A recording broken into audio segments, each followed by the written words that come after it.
Good morning, students. Today I have brought a new poem for you. That is The Qual, The Qual. ये poem आपकी class 6 में है and it is written by Eleanor Farjeon. तो सबसे पहले मैं आपको एलेनोर फाजन के बारे में बताती हूँ.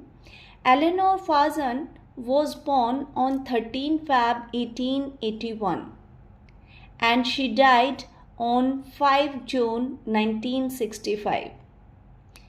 Actually, she was an English author of children's stories, plays, poetry. जो उनके फादर थे ना बेटा, her father was novelist. Her mother was daughter of famous actor Joseph. So we can say Fazan family home was a literary and artistic hub. अब ये तो हो गया उनका फैमिली बैकग्राउंड.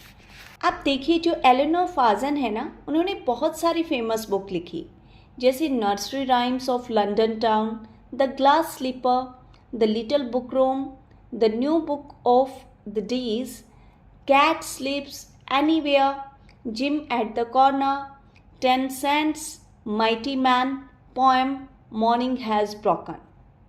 लेकिन आज हम जिस पोएम के बारे में पढ़ेंगे, that name is the quarrel, the quarrel. तो आइए जानते हैं पोइट इस पोएम में क्या कहना चाहती हैं.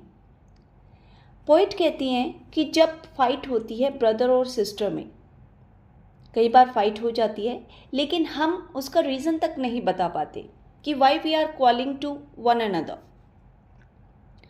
अब ये लड़ाई कितने टाइम तक चलती है और इसका एंड कैसे होता है, पोइट इस पोएम में बताएंगे. So see firstly the first stanza. I quarreled with my brother, I don't know what about. One thing led to another and somehow we fell out. The start of it was slight, the end of it was strong. He said he has right, I knew he was wrong. अब देखिए first stanza में poet क्या कहना चाहते हैं. I quarreled with my brother, कि मैंने अपने भाई से फाइट की. I don't know what about, लेकिन मुझे पता भी नहीं कि किस टॉपिक पे हम दोनों झगड़ रहे थे. One thing led to another, एक बात दूसरी बात में तब्दील हो गई, यानी लड़ाई क्या है, गंभीर हो गई, वो बहुत ज़्यादा सीरियस रूप ले लेती है. The start of it was light, हुई तो छोटी छोटी बातों से स्टार्ट थी. The end of it was strong, लेकिन इसका एंड जो था बड़ा भयानक था. He said he was right, I knew he was wrong. मेरा भाई कहता है कि मैंने जो कहा वो बिल्कुल ठीक था, लेकिन मैं जानता हूँ कि वो गलत बोल रहा था, और यहीं से हमारे झगड़े की शुरुआत हो जाती है. So now you can see the second stranger. We hated one another. The afternoon turn black.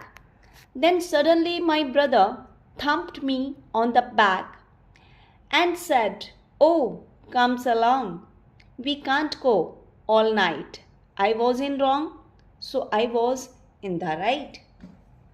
अब देखिए in second stanza what the poet is saying. अब सेकेंड स्ट्रेंजा में पोइट कहती हैं वी हेटेड वन अनदर. अब fight के बाद कौन किससे प्यार करता है भाई. अब फाइट होने के बाद, झगड़ा होने के बाद वो एक दूसरे से क्या है, जेलसी फील कर रहे हैं, नफरत कर रहे हैं. द आफ्टरनून टर्न ब्लैक, और धीरे धीरे क्या होता है, अंधेरा हो जाता है, यानी रात होने लगती है. Then suddenly my brother thumped me on back. Thumped me होता है थपथपाना. अचानक से वो मेरे पास आया और उसने मेरी पीठ थपथपाई. And said, oh come along, आओ मेरे साथ. We can't go all night, यानी हम बिना बोले पूरी रात नहीं रह सकते. आई वॉज इन रॉन्ग, उसने अपनी गलती एक्सेप्ट की और कहा कि हाँ मैं गलत था. सो ही वॉज इन राइट, और तुम ठीक थे. और ऐसे हमारे झगड़े की एंड हो गई. समझ में आया. तो झगड़ा होता है बेटा छोटी छोटी बातों से स्टार्ट, लेकिन कई बार हमें पता भी नहीं होता कि हम क्यों लड़ रहे हैं, और इस तरह से ये जो छोटा सा झगड़ा है बहुत बड़ा रूप ले लेता है, और हम एक दूसरे से कन्वर्सेशन स्टॉप कर लेते हैं, और फिर जब कन्वर्सेशन स्टॉप होती है तो वो रिश्तों का एंड हो जाता है. तो कभी भी अपने झगड़े को इतना बड़ा रूप ना लेने दें कि वो आपके रिलेशनशिप पे हावी हो जाए. I hope that poem is clear. Thank you.